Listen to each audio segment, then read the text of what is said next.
Our economy, it's kind of a mess. And politicians, the world looks to them for salvation, but they ain't saving anybody. I don't think politics are going to save anyone. They tend to make things worse and create division, and it's messy.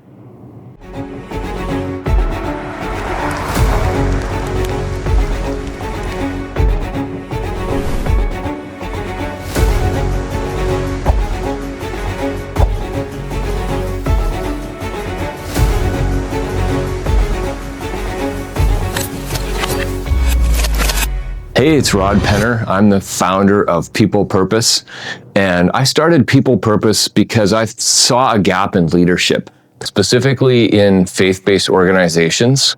I think a lot of business owners rely heavily on the church as it relates to faith, and so Sunday morning is a great time to go to church and practice your faith and bring your family, but then Monday to Friday, it's just business as usual.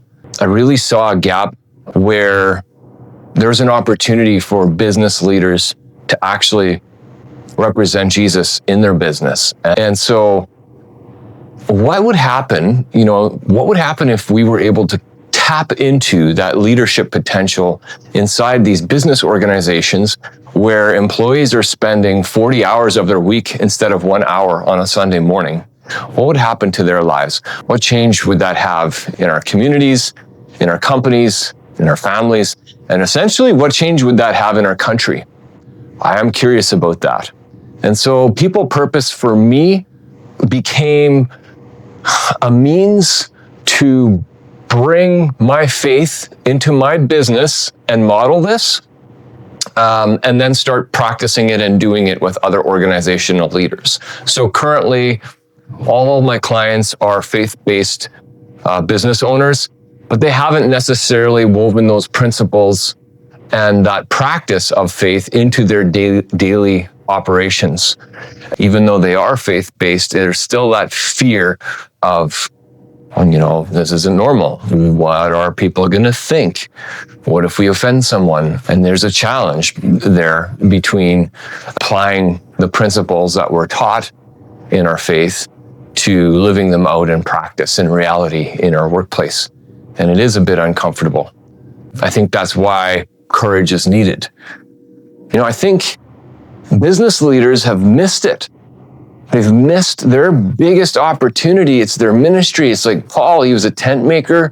He paid his way, and he did so. He used his resources to finance his ministry. And this is the goal. This is the goal behind what I'm trying to accomplish with People Purpose. There was a point in my life where I was quite dissatisfied with my work, and have been a number of times where I really felt misaligned. I felt like I wasn't being utilized to the fullest potential that I had, and an owner would see that I had a skill set and say, "Oh, you're good at this. Now this is your job." And it would be something that I could do well, but I didn't enjoy doing. So I often got stuck in roles that didn't really satisfy me. They weren't challenging. I didn't feel purpose in it. Even though it was useful to the company, of course, it didn't serve my mission or my purpose. And so I was in the prayer room one day, and the Lord gave me this verse, and I was reading it. It's Ecclesiastes 5, verses 18 to 20. And it says, "Even so, I've noticed one thing at least, that it is good. It is good for people to eat, drink, and enjoy their work under the sun during the short life God has given them, and to accept their lot in life. It is a good thing to receive wealth from God and the good health to enjoy it. To enjoy your work and accept your lot in life, this indeed is a gift from God. God keeps such people so busy enjoying life that they take no time to brood over the past." And when he gave me that verse, I took it as a promise that I would find joy in my work. And it was a number of years in chaos and turmoil that I prayed, "Lord, you said joy in my work." And there was a turning point in my life where my late friend Throwan Christensen showed up. He just kind of showed up out of the blue. He came and found me. There was a connection through a family member, and I was living in a different town, kind of away from family, and this guy was there, and he just showed up, and he brought me the book, 7 Habits of Highly Effective People, and he said, Rod, read this book, it'll change your life. And so I took him up on it. I read the book, and just finished it before a major career change in my life. That's when I was at a point in my life where the community I was in, I was virtually unemployable. My skill set was too advanced for entry-level jobs and not advanced enough for kind of the higher end roles. So I had this gap. I was in this dead spot where I couldn't get a job in a shipping department for a window company even. Like they just said, sorry, you're not going to stay long term. And I understand why businesses do that. And it makes sense. I just wanted to provide for my family, but I was certainly kind of stuck at that time. That's when this opportunity opened up for me in Brandon, and I decided to move my family. We packed up, we moved across the province, and it was a very unique job. The opportunity was to help build a building panel manufacturing company called Greenstone Building Products.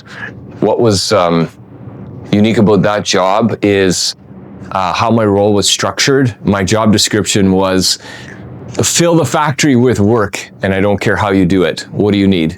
And so I asked for a computer, a credit card, and a truck, and off we went. That was how I started that job, and it was a lot of fun. The owner kind of gave me a lot of latitude to build a department, a division within the organization. He gave me a lot of latitude to structure the team in a way that I felt would be the most effective. And ultimately, we were successful in the 5.5 years that I was there. We filled the factory with work, and it was a new product. There was a lot of challenges to overcome, things like building code obstacles and approvals, distribution paths, how to get this product into different territories, awareness and education, how to make people know about the product and understand the value of it. Yeah, many different challenges along the way, but a great experience. And it's really where I learned about managing people in a way that if you set them up to be successful and find joy in their work, anything's possible. I'll never forget when the business manager, she would pull me into her office and she'd say, Rod, it seems like your team is just goofing around, having fun, and doesn't ever really look like you guys are doing any work observationally to the rest of the company.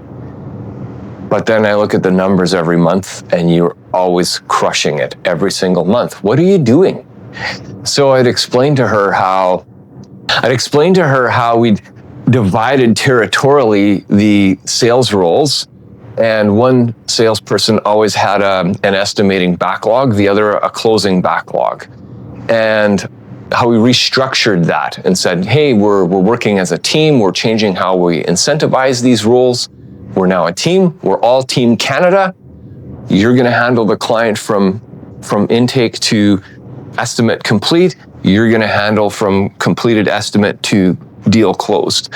And by restructuring those two people as a team instead of as competition, we cleared both the estimating and the closing backlog in 2 weeks' time. And now we went from arguments to fist bumps. And the joy and the satisfaction in both people went up significantly. And it was such a win. I just recognized how much better their lives were by just changing one little thing, and how we won together as a result. So I made it a practice every quarter to sit down with each person on the team. Hey, what do you love about what you're doing? What do you hate about what you're doing? How do you feel coming to work on a Monday? How do you feel going home on a Friday? And taking that information, and over the course of just 1 year, in minor adjustments to roles, taking something off of someone, putting it on another, now they'd have capacity for something else that someone else didn't like. And yeah, it created meaningful and a happy kind of environment where people were having fun doing their work and doing it really well. Everyone felt like they were contributing and they had purpose. So this is fundamentally the foundation behind people purpose. How can we find and create meaningful work that's highly aligned with the individual, their mission, their goals, their family, and align that with the organization's mission, whatever it might be, and develop a role for them where they can be highly successful. I think when people enjoy their work, they have more energy for their family. They have more energy to serve and volunteer in their communities. They bring more value to your business.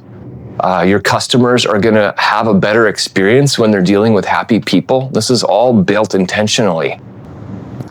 Leadership inside organizations doesn't happen accidentally. There's a lot of organizations that are doing okay. They have good values and they have good intentions, but they don't necessarily have intentionality. The intention is there, but the execution on that intention is missing. And most of the time, it's just a knowledge gap. And so I find it pretty incredible when I get to go and meet with a client, ask some questions, understand what they've built and how unique it is, and amazing, of course. You know, every organization is like, wow, how did you put this together, and what's the glue? What holds this thing together? It's always incredible to learn about these organizations and what these people have built, and it's amazing. But then to ask the questions about intentionality, you know, what are the cadence for meetings, and what's the one-on-one ratio, right? Like how many direct reports and how many people do they report to? What's that meeting cadence look like? Is there a meeting structure? What's the accountability structure? Is there a reporting process? Is there a software that's being used to manage that? A lot of times I find there's a gap in accountability and there's a gap in that structure. And so meetings are just pop-ins and disruptions, and it creates and injects a level of chaos because people don't know, hey, is this urgent or not urgent? The means to addressing it is just to go knock on a door, shoot a text message. So everything then becomes urgent. And this lack of intentionality at a leadership level creates this trickle-down effect throughout the organization where everyone kind of feels the same chaos that the owner feels because it's never been designed in a way to provide that intentionality, and there's never been a pathway created for a lot of these things to be addressed at a weekly level or at a quarterly level. And so I often find a huge opportunity, just one little change in a business in their organizational structure, in their intentionality of meeting cadence and accountability can make a massive difference emotionally and mentally for the people in management and the owner, of course, as well. There's a mindset that I'd like to address as it relates to faith-based business owners, and that is a scarcity mindset. Some of the people I work with operate out of a fear that there's not going to be enough. And this affects their decision-making. There's not going to be enough money. It's a very common fear, generally stems from a lack of faith. A scarcity mindset produces an unhealthy matrix for making decisions around hiring, around structuring roles, even around what kinds of jobs the company accepts, the agreements that are made. And it's actually often one of the biggest areas of opportunity to make improvement. I see companies or organizations that should be saying no to a certain size of job based on their organization size, and they can't help but to say yes, and it traps them into a capacity issue where they can't scale past a certain point because they're always busy, but not with work that will allow them to scale. But the fear of not having money forces them to make a decision that they might not make if that fear wasn't there. And so addressing a scarcity mindset is an early on coaching principle that I apply into business owners that I'm working with. How can we make decisions from a place of faith, from a place of confidence and courage, and from one sometimes even just at looking at historical data and saying, oh, hey, we've had this fear now for how many years? And yet somehow it's all worked out. Why don't we look at historical data and pull up the information and take a look and see, like, hey, what did we say yes to that was really good? And what did we say yes to that we maybe shouldn't have? And let's use that information that we have. It's there to tell us a story about how we should be making decisions moving forward. Not based on our financial situation, if we can help it, but based on what's going to serve our team. How can we serve our good clients better? You know, what clients do we maybe need to, or jobs do we need to say no to so that we can deliver exceptional value for the ones that we need to say yes to more often? And how do we help them grow? You know, what's our part in their growth? And the byproduct, of course, is our own. And so changing thought patterns in abundance or scarcity thinking, changing thought patterns in how we lead or build intentional leadership inside our organization and accountability, even changing thought patterns on sales process and marketing strategy, what it's used for. These are all critical things and elements that I'll bring into organizations that I'm able to partner with. My end goal with People Purpose is to build and multiply capacity and to multiply impact. So if I can help 5 organizations effectively, you know, let's say 5 business leaders, and I can teach them how to become strong and healthy business leaders. And they each have 5 direct reports, and they take these principles and they start applying them with 5 people that they're managing or leading inside their organization. And each of those 5 maybe have another 5 direct reports underneath them. And every single one of these people goes home to a family where they've got a spouse or some kids or both. And these principles come home with them, and their marriage improves. Their parenting skills improve. How they show up in their community changes. How their money gets spent changes. You know, big picture, I think there's a huge opportunity right now. People are looking for leadership in the workplace. They're looking for healthy culture, healthy leadership. They're looking for safe places, safe managers, safe environments to show up. And the world is a mess. We know that. Turn on the news. I don't advise you to, but if you do turn on the news, you'll see it. It's a mess. We have war and economic disaster and all the things happening all around us. It's time to rise up. It's time to become the men and women of faith that God created us for, that God gave us purpose for, and it's time to start walking in that purpose. How can you determine the purpose God created you for and walk out that plan in your daily life in your business. Start walking the plan that you were made to execute. When you do that, if you can learn how to hear the voice of God, which comes through spending time in His Word, spending time in prayer, spending time in silence.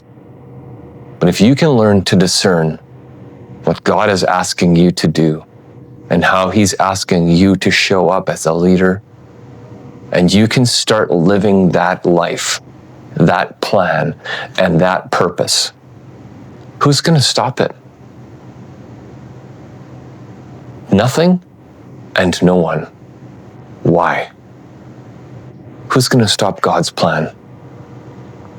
If you can determine what His plan is for your life and start living that plan today, what's going to stop you? I'll leave you with this one question. What is on your measuring stick of success? If it's money, sorry, it's going to leave you empty. If it's impact, if it's changing lives, if it's leadership, if it's becoming more like Jesus and representing Him to the world around you, I think if you think towards the future when your time on this earth is up and you think about how you're going to be remembered and you apply that to how you live today, that's going to be some pretty good guidance on the decisions that you make and the type of leadership and intentionality that you're going to build into your business moving forward. If you want to learn more about what I do at People Purpose and how I help my clients multiply impact, feel free to check out my website. It's people-purpose.com, or you can shoot me an email. It's rod@people-purpose.com. I'd love to hear from you.